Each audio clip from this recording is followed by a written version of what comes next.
खान भी जुड़ में है। तौसीफ खान, मुगलों पर जाने की आवश्यकता क्या थी? क्या आपको लगता है जरूरी था? हाँ देखिए, मुगलों पे जाने की आवश्यकता मैं देख रहा हूँ बीजेपी के साइड से जो भी स्पोक्समैन बैठे हुए हैं आपके चैनल पे, वो लोग कह रहे हैं। नहीं तो स्टार्ट तो देखिए आपके तरफ बीजेपी की तरफ से ही हो जाता है। और मुझे लगता है कि देखिए बीजेपी और बजरंग दल और इस तरह के जो संघ परिवार के जो लोग हैं, उन्हें एक्चुअल में इंफीरियोरिटी कॉम्प्लेक्स है। क्योंकि किसी ज़माने में मुगलों का रूल रहा, अगर मुगलों का रूल रहा तो मुगल बादशाह औरंगज़ेब ने कामाख्या देवी के लिए मंदिर के लिए दिया ज़मीन, और भी मंदिर के लिए ज़मीन दिया। इसका रिकॉर्ड है ब्रिटिश म्यूजियम में मौजूद। तो इस तरह की बहस तो बेमायने बहस है। हर ज़माने में राजा जो है वो दूसरे धर्म के लिए भी कॉम्प्लेक्स होगा मुगलों के साथ। मुझे जानकारी भी दीजिए जरा, ऐसा क्या कर गए थे? ये उनसे पूछिए जिनको आपको लगता है कि आज के भारत में, आज के भारत को इंफीरियरिटी कॉम्प्लेक्स का वजह है मुगल के मुगल के जमाने में भारत एक सोने की चिड़िया थी। मुगल के जमाने में जीडीपी भारत मुगल तो लूटने आए थे, पर कैपिटा इनकम बहुत स्ट्रांग था। बिल्कुल आप सही कह रहे हैं, सोने की चिड़िया थी। इसी सोने की चिड़िया को लूटने आए थे मुगल। उस जमाने में सोने की चिड़िया थी और बीजेपी ने देश का बेड़ा गर्क कर दिया है और लोग उनको गाली देते हैं। भले ही टीवी पे नहीं देते हो, आप पूछिए व्यक्ति को 1000-1200 रुपए में गैस खरीदना पड़ता है, 100 रुपए में पेट्रोल खरीदना पड़ता है, वो मन में वो खुश नहीं है। वो भले ही या बीजेपी के खिलाफ वो कोई एक्शन नहीं ले सकते, लेकिन वो नाखुश है। और बीजेपी के नेता और जो चैनल में जो लोग भी आते हैं, इन्हें उसी इंफीरियरिटी कॉम्प्लेक्स है, वही इंफीरियरिटी कॉम्प्लेक्स है कि ये उस तरीके से सोने की चिड़िया नहीं बना पा रहे। सोने की चिड़िया बनाने के लिए इस तरह की छोटी मोटी राजनीति से ऊपर उठना पड़ेगा। सोने की चिड़िया बनाने के लिए ये नफरत की राजनीति खत्म करनी पड़ेगी। लेकिन सोने की चिड़िया बनाना हर किसी के सलाहियत में नहीं है, हर किसी के बस की बात नहीं है। इन लोगों के बस की बात में तो बिल्कुल नहीं है। जिस दिन एक सेकंड, मुस्लिम डिबेट खत्म हो जाएगा और डिबेट होने पेट्रोल का दाम क्यों बढ़ा हुआ है, गैस का दाम क्यों बढ़ा हुआ है, किसान क्यों मारे जा रहे हैं, महंगाई क्यों है, एम्प्लॉयमेंट क्यों नहीं है, आप देखिएगा हमारा देश जो है सोने की चिड़िया बन जाएगी। आपका क्या सुनेंगे? आप तो आकर के फिर वही बात बोलेंगे जिससे समझ में आएगा कि आप मुगलों से कितना इंफीरियरिटी कॉम्प्लेक्स फील करते हैं। आप जैसे लोगों को अमीश भाई बुलाते हैं, आप आकर के बताते हैं कि रोना तो बंद कर दो, वही गाना गाते हैं मुगलों वाला गाना। अरे आज हम हैं देश में, हम जो कर सकते हैं हम अब आपने अपनी बात को रखी है ना। एक बनाएंगे। आपके बस की बात नहीं, आपको साइड हो जाना चाहिए, आपको साइड हो जाना चाहिए और अच्छे लोगों को आने देना चाहिए जो देश को सोने की चिड़िया बना सकते हैं। लेकिन साइड हो जाना चाहिए लोकतंत्र। आप वही करेंगे। बाबर के अगर औरंग देखो जिस प्रकार के इन्होंने रिश्ते अपने बता दिए हैं औरंगजेब बाबर के साथ, तो मुझे ये बताने की आवश्यकता नहीं है कि इनके रिश्ते क्या थे। इनको आज भी सपने में औरंगजेब और बाबर आते हैं।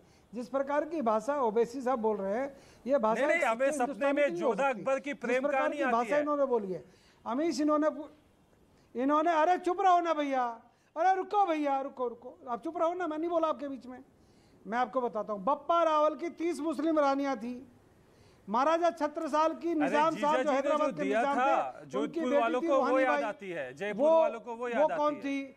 महाराणा अमर सिंह। अरे रुको ना, अरे जोधपुर की जुबेदा जो राणा हनुमंत सिंह की धर्मपत्नी थी, वो भी आपके परिवार की थी। मैं कहता हूँ कुंवर जगत सिंह वालों को उनके जीजा जी ने क्या दिया था, आपके परिवार से थी।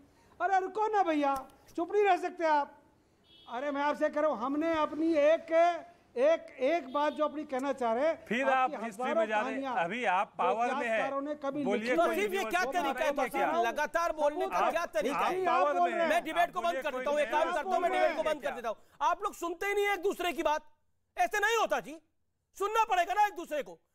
एक सूरजपाल अम्मू को आप 1 मिनट का मौका देंगे बोलने का, लगातार बोल रहे हैं तौसीफ जी, आप बोलिए अम्मू।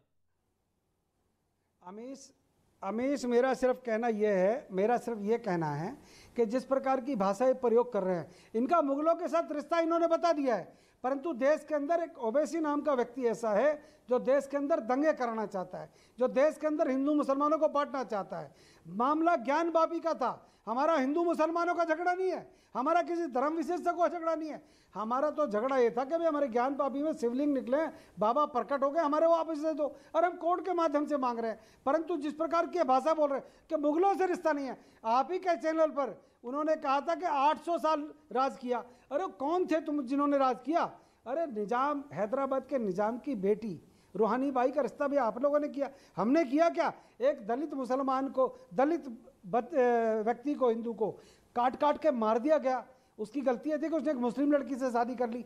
हजारों गाथाएं हैं। ओके, अतिकुर रहमान कुछ कहना चाहते हैं, then Gaurav Bhatia will come in. हम किसी को Gaurav Bhatia is a bad throat. Okay, Atikur Rahman. Okay, अब मुझे आपने अपनी बात को रखा। Atikur Rahman, a quick rebuttal. Sir Amish भाई, एक छोटी सी जिज्ञासा है कि जो फॉल्स नैरेटिव चलाया जा रहा है, अगर वो कल गलत साबित हो गया तो कि ये मान लेंगे आराम से बैठकर, या ये दूसरी तरीके से षड्यंत्र के तौर नहीं? अभी तो रानियों की जानकारी दे रहे थे, बप्पा रावल की कितनी रानियां थी, पे चढ़ के आस्था को रौंदा था, वही काम किया जाएगा। जितने भी पैनलिस्ट बैठे हैं, आप जरा इनसे पूछिए साहब, बताओ ना, बप्पा रावल साहब की 30 मुस्लिम रानियां थी, सुप्रीम कोर्ट में रद्द हो गया। अकबर की पुत्री, अकबर की पुत्री शहजादी खानूम, की बात तो जिसने महाराणा प्रताप के पुत्र के साथ शादी की, सारे के सारे मुगल रानियां निकाल रहे हैं। आपके जो नेता हैं, आपके जो नेता हैं, मैं उनको बताना चाहता हूँ, हैदराबाद के निजाम की पुत्री थी। मेरा सवाल दूसरा है, उसके बारे में अब आपका वंशज तो साबित हो गया, मुस्लिम बच्ची हमारा ने मुगलों से लेना देना नहीं है तुम्हारा। एक हिंदू, दलित हिंदू के साथ शादी के लिए चाकू मार दिए। हाँ, ये तुम्हारा नहीं है ना रिश्ता? तो नाता तो तुम्हारा जुड़ा ना। आप लाइनेज कैसे बनती है? मैं अपना औलादों से लाइनेज बनती है ना। कहाँ? तो लाइनेज तो आपके घर की चौखट तक पहुंच रही है, उसका जवाब नहीं दे पाते हो। वो खुन्नस आप दिखाते हो लव जिहाद के खिलाफ कानून पास करके। मैं लाइनें दे रहा हूँ आपको, मैं आपको दे रहा हूँ सबूत। बताइए। आप एक काम करें अतिकुर सामान, आपकी चौखट पे खत्म होती है लाइनें जाकर ना। न्यूज़ 18 पे हमें वादा करते हैं क्या कसूर है भाई? अरे रुको ना, न्यूज़ 18 पर एक बात करते हैं। आप अपना डीएनए कराओ, मैं अपना डीएनए कराता हूँ, फिर तय हो जाएगा कौन मुगल की औलाद, देखो आप डीएनए पे आ गए, सच्चा हिंदुस्तानी। को पढ़ आप बोलिएगा, रिचर्ड ईटन को पढ़ दो। हाँ, अरे वो आप ही के मैं क्यों पढ़ूं? न्यूज़ 18 पर डीएनए के लिए हाँ भरे, लगातार डीएनए टेस्ट कराने पड़ेंगे। गौरव भाटिया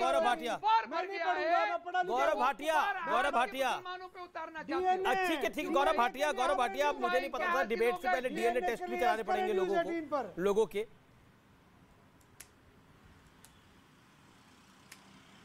देखिए अमीर जी, बहुत ध्यान से मैंने सुना। सबसे पहले तो अब अपने गले का ध्यान रखिए, काफी खराब लग रहा है। महान थे, गला खराब है लेकिन आवाज दबी नहीं है, चिंता ना करिए। जी अमीर जी, सबसे पहले बार बार कहा जा रहा है बाबर महान है, मुगल महान है। आपको मालूम है फरगना काबुल से आया था, चले जाइएगा, एक शौचालय नहीं मिलेगा बाबर, हुमायूं, अकबर, शाहजहां, औरंगजेब के नाम पे शौचालय नहीं मिलेगा। यहाँ पे महिमा मंडन किया जाता है। दूसरी बात, मुझे आपत्ति है इस बात पे कि बार बार कहते हैं कि शिवलिंग नहीं फव्वारा है। ये वो लोग बताते हैं जिनको बकरी और इंसान का फर्क नहीं पता, और मैं किसी की भावनाएं आहत नहीं करना चाहता, लेकिन कैसा लगेगा अगर हम कहें मक्का मदीना इनके लिए पावन है, काशी हमारे लिए। हम कहें मक्का मदीना नहीं है, टेंट लगा हुआ, ये शोभा नहीं देता किसी धर्म की। सुन लीजिए, अभी सुनिए, पहले सुनिए, काउंटर बाद में दीजिएगा, रिजॉइंडर भी आएगा। तीसरी बात जी, धन्यवाद। अतीकुर रहमान ने बड़ी आसानी से कह दिया, अतीकुर रहमान ने बड़ी आसानी से ये बात आपके शो पे कही। हाँ, सोमनाथ मंदिर तोड़ा गया, एक मंदिर। मैं कह रहा हूं मक्का मदीना को कोई तोड़ेगा, आप ये माफ कर देंगे? कहेंगे केवल एक मक्का मदीना को तोड़ा है।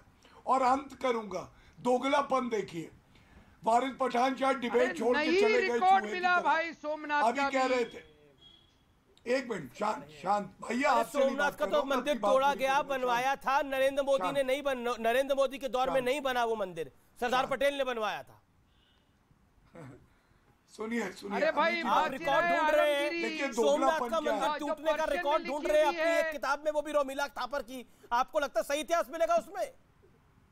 किताब तो सही पढ़िए। अरे नहीं, रिचर्ड किताब तो सही पढ़िए। सरदार पटेल के वक्तव्य नहीं सुनिएगा। कर पाएंगे। किताब नेहरू तो जी ने सही तो पढ़िए विरोध ना। कर दिया था। अगर लेखक ही ऐसा चुन लेंगे तो जानकारी गलत ही प्राप्त होती है। हजम नहीं कर पाएंगे। आपका लेखक हाथ में सही खराब हो चुनिए, जाएगा। चुनिए लेखक सही अच्छा, चुनिए, जिससे अतिकुल- आपका भी अतिकुल लाभ हो, भाई, एक समाज का सवाल भी है। लाभ हो। अतिकुल भाई, एक सवाल आप है। तो प्रोफेसर है, बच्चों को यही पढ़ाएंगे क्या सवाल है। कि सोमनाथ को, सोमनाथ मंदिर को तोड़ा नहीं गया?